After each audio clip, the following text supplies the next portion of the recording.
Siap. Berdoa dimulai.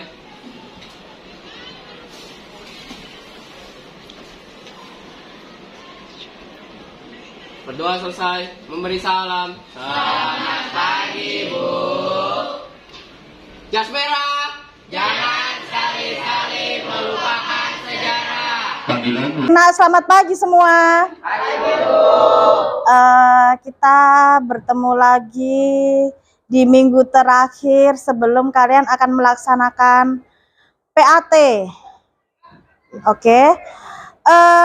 Sebelum itu, Ibu minta lihat di bawahnya, kanan kiri kalian ada sampahnya atau tidak. Kalau seandainya ada, silahkan diambil dan dibuang di tempat sampah. Udah. Terima kasih anak-anak Ibu yang udah membantu membersihkan kelasnya agar kelasnya lebih bersih lagi. Selanjutnya Ibu akan mengabsen dulu siapa yang hari ini tidak masuk. Alicia Apriliani hadir. Amelia Arsanti hadir. Anissa Febri hadir. Anissa Surya Lestari hadir. Berarti 10 MP2 hadir semua ya. Oke. Sebelum Ibu masuk ke materi, kita flashback dulu ya mengenai materi minggu lalu. Ya. Materi minggu lalu mengenai akulturasi Hindu-Buddha yang ada di Indonesia. Oke, apa Dil? Candi Borobudur. Apalagi? Candi Prambanan. Apa? Selanjutnya, materi hari ini adalah mengenai masuknya agama Islam ke Indonesia. Sebelum Ibu menjelaskan mengenai materi masuknya agama Islam ke Indonesia, Ibu pengen mengetes kalian. Ibu akan mengadakan pretest mengenai apa yang kamu ketahui tentang sejarah masuknya Islam.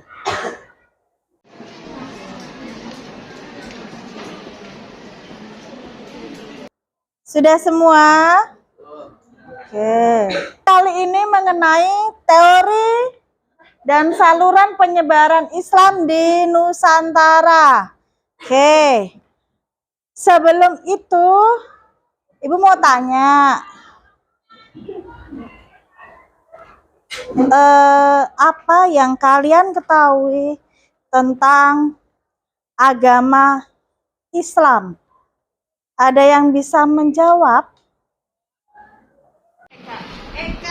Islam adalah agama yang mengandung satu Tuhan itu Allah Ta'ala. Oke. Ada yang bisa menambahkan lagi? Islam adalah agama yang memiliki kitab suci yaitu Al-Quran. Oke. Beri tepuk tangan untuk semuanya.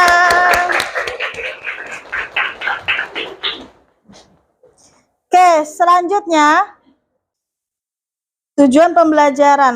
Ladika, kelihatan nggak? Kelihatan kan? Oke. Teori masuknya agama Islam dan kebudayaan Islam serta pengaruhnya terhadap kehidupan masyarakat Indonesia, ekonomi, pemerintahan, dan budaya dengan baik. Tadi 3.4 dan menyajikan. Oke, terima kasih Ladika. Jadi tujuan pembelajarannya kali ini Ibu berharap kalian itu dapat menganalisis teori masuknya agama Islam. Oke. Indikator pencapaian kompetensi yang di depan. Vivi? Yang ketiga, peserta didik dapat menganalisis teori-teori masuknya agama Islam dan kebudayaan Islam ke Nusantara. Yang keempat, peserta didik dapat menganalisis saluran-saluran penyebaran Islam di Nusantara. Oke, terima kasih Vivi. Oke, IPK-nya itu Ibu berharap kamu dapat mengidentifikasi sejarah agama Islam. Tentunya kalian tahu kan? Terus yang kedua adalah dapat menunjukkan bukti-bukti masuknya agama Islam di Nusantara. Terus yang ketiga, dapat menganalisis teori-teori masuknya agama Islam ke Indonesia. Dan yang keempat, dapat menganalisis saluran penyebaran Islam di Indonesia. Sejarah Islam di Arab. Ibu hanya tanya mengenai munculnya agama Islam itu sendiri. Silahkan Khairul. Dengan diturunkannya Nabi Muhammad SAW di kota Mekah. Ada yang bisa memberikan lagi argumennya mengenai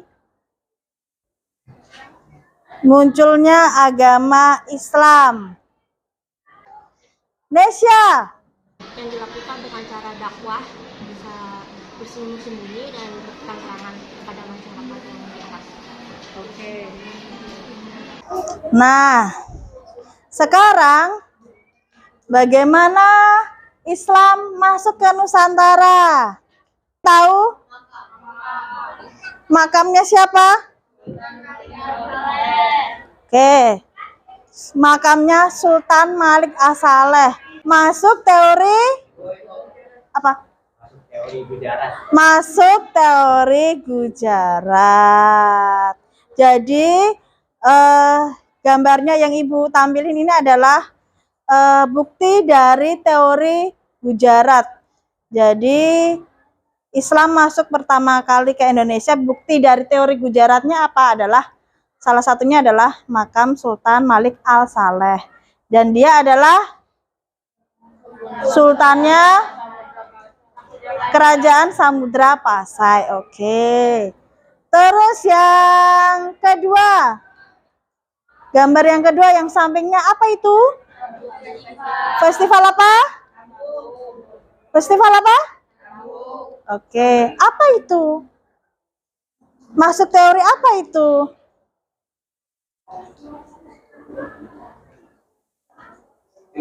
Oke, bentar. Masuk teori Persia.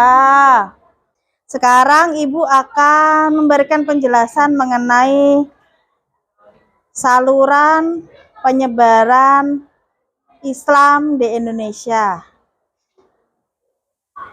Ada yang tahu? Silahkan tulis di depan. Siapa? Oke, silahkan. Tulis ya. Di papan tulis dong. Ya, ya. Satu aja nggak apa-apa. Ya, bertepuk tangan untuk 10 MP2 yang berani menuliskan di depan salurannya apa aja sih, saluran penyebarannya. Oke. Oke, saluran penyebarannya ada perdagangan, ada perkawinan, tasawuf, dakwah, pendidikan, kesenian. Sama ya, berarti MP2 oke. Langsung masuk ke diskusi kelompok ya. Kelompok 1, mana kelompok 1? Kelompok 1 siapa? Sini. Situ, kelompok 1. Kelompok 1 tugasnya adalah menganalisis kelebihan dan kelemahan teori Mekah. Kelompok 2, mana kelompok 2? Mana? Ini. Yang mana yang kelompok 2? Kelompok 2 mana sih? Oh, kelompok 2 itu. Kelompok 2 menganalisis kelebihan dan kelemahan teori Gujarat. Kelompok 3, mana kelompok 3? Lupa ya? Ini. Kelompok 3 menganalisis kelebihan dan kelemahan teori Persia. Kelompok 4? Kelompok 4 itu. Kelompok 4 menganalisis kelebihan dan kelemahan teori Cina. Kelompok 5 mana? Kelompok 5 menganalisis saluran penyebaran Islam, jalur perdagangan, perkawinan, pendidikan. Kelompok 6? menganalisis saluran penyebaran Islam, jalur tasawuf, dakwah, dan kesenian. Oke, Ibu bagikan LKPD-nya. Sebelum kamu melaksanakan berdiskusinya, kita ice breaking sebentar ya. Udah siap? Ini cepetan. Joget.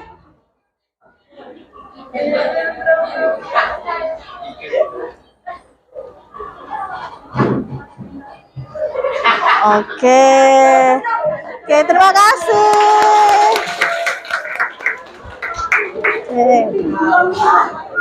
Nggak apa-apa. Paling enggak, walaupun kamu gerakannya setengah-setengah, paling enggak kan bisa refresh. Oke. Sekarang silahkan dikerjakan dulu LKPD-nya. Tentang apa? Ini Bu, menganalisis saluran Tasawuf. jalur tasawuf. Oke. Kelompok yang akan maju adalah kelompok 2. Silahkan kelompok 2. Assalamualaikum warahmatullahi wabarakatuh.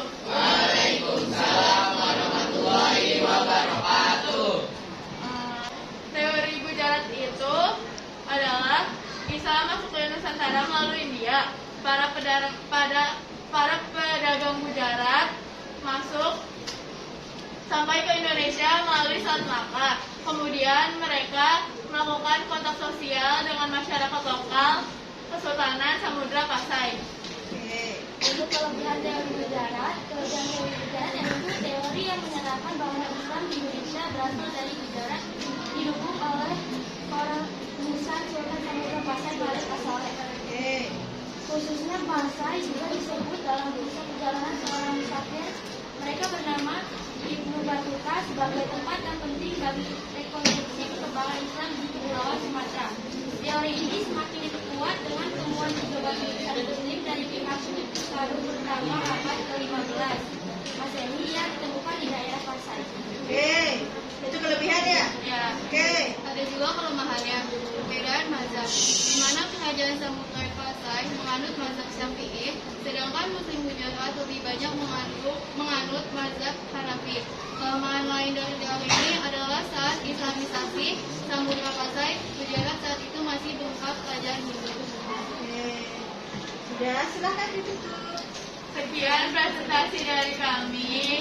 Mohon maaf bila ada kesalahan. Wassalamualaikum warahmatullahi wabarakatuh. Oke, Nak, kalian sudah sudah maju untuk presentasi semua. Sekarang Ibu akan melaksanakan post test. Sejauh mana kamu tahu? Nah, silahkan dikerjakan. Udah Bu, saya mau menang Bu.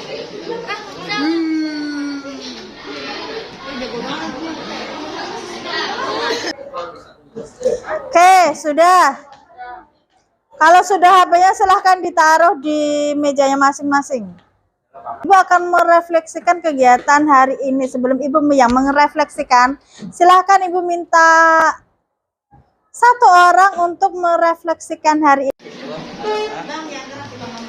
Jadi tujuan pembelajaran hari ini itu adalah kita bisa memahami atau mengetahui cara masuknya ajaran Islam ke Indonesia. Contohnya dengan cara kesenian. Kesenian itu kayak misalkan pertunjukan wayang atau sebagainya. Tapi juga kita bisa mengetahui siapa saja yang merupakan ajaran Islam di Indonesia. Ketemu saya. Oke, terima kasih Ko Ibu. Jadi kegiatan yang bisa kamu refleksikan pada hari ini adalah yang pertama pasti kamu mengetahui agama Islam itu muncul, ya kan? Terus kamu juga bisa mengetahui munculnya agama Islam juga di Indonesia. Itu kan ada 4 teori yang membawa, ya begitu. Dan yang perlu kamu ingat lagi adalah yang bisa direfleksikan hari ini adalah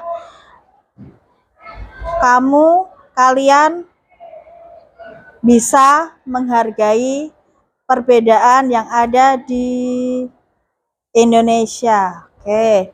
Nah, sekarang Ibu mau selesai. Ibu punya pantun nih. Sabar. Depan aja. Pergi memancing ikan nila. Nila dipancing di hari senja. Salam undur diri dari saya untuk anak-anak semuanya. Selamat pagi.